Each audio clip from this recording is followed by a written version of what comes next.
A massive document leak is revealing the secret financial dealings of some of the world's richest people and most powerful leaders. The so-called Pandora Papers detail the, quote, opaque financial universe where global elite shield riches from taxes, probes, and accountability.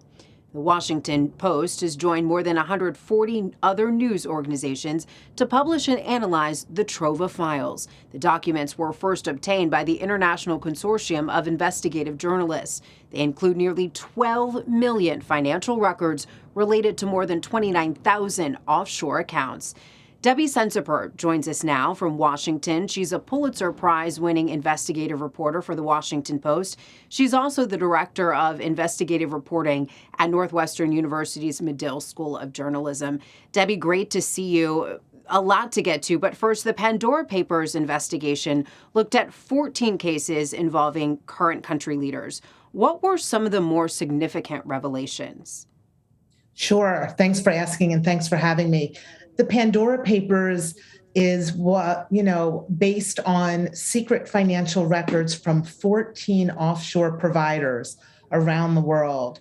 And it exposed some 29,000 offshore accounts held by people all over the world, the global elite, millionaires and billionaires. And included in that were more than 300 public officials from 90 countries and territories. And that includes a number of high-profile people, as the Washington Post reported today.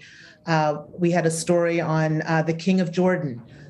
We had have a story today on a woman who reportedly had a child with Vladimir Putin. We found world leaders in Ecuador, the Dominican Republic, all over the world, whose names turned up as in the Pandora Papers leak.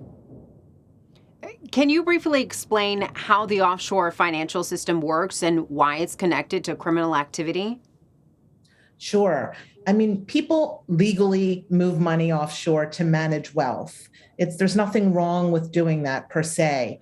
But unfortunately, a lot of people move money offshore to conceal their wealth from tax authorities, from criminal investigators, from legitimate creditors and victims that they've hurt through their business dealings or other activities. And so this offshore world is a very secret world. There's very little transparency. And that's what makes it so dangerous, because people who do bad things, ranging from arms trafficking to drug trafficking to running companies accused of labor and human rights violations, people who are accused of corruption, et cetera, can move their assets offshore and hide it from their government, from their victims, and from other people. And that is a very scary thing to prosecutors and investigators here in the U.S. who want to try to find that money. Yeah, definitely frightening. In what ways is the United States implicated in this investigation? So for years, the United States government has been very out front on an international stage condemning the traditional offshore tax havens, the places that we would all think about, islands in the Caribbean or Switzerland or other places, and really calling for tighter rules, more transparency, know your customers, do your due diligence. And what this investigation found, and what we'll be detailing in the next few days in the Washington Post and on ICIJ's website, is that there are states here in the U.S. that have become go-to destinations for foreign wealth. Places that you would never expect, like South Dakota or Alaska. They've really become international leaders. They've been soliciting offshore wealth for years through very friendly, liberal laws, and they have provided near absolute secrecy to their clients. And one of the findings of this investigation is that a number of people who have been accused, either individually or through their companies, of wrongdoing, ranging from corruption to human rights abuses, have concealed their assets here in the United States. So there really is no more offshore. It really is onshore. What do the Post and the International Consortium of Investigative Journalists hope will come from publishing reports like the Pandora Papers? Yeah. If there's one thing I learned from doing this reporting, and if there's one takeaway here, it's that this is a very secretive world.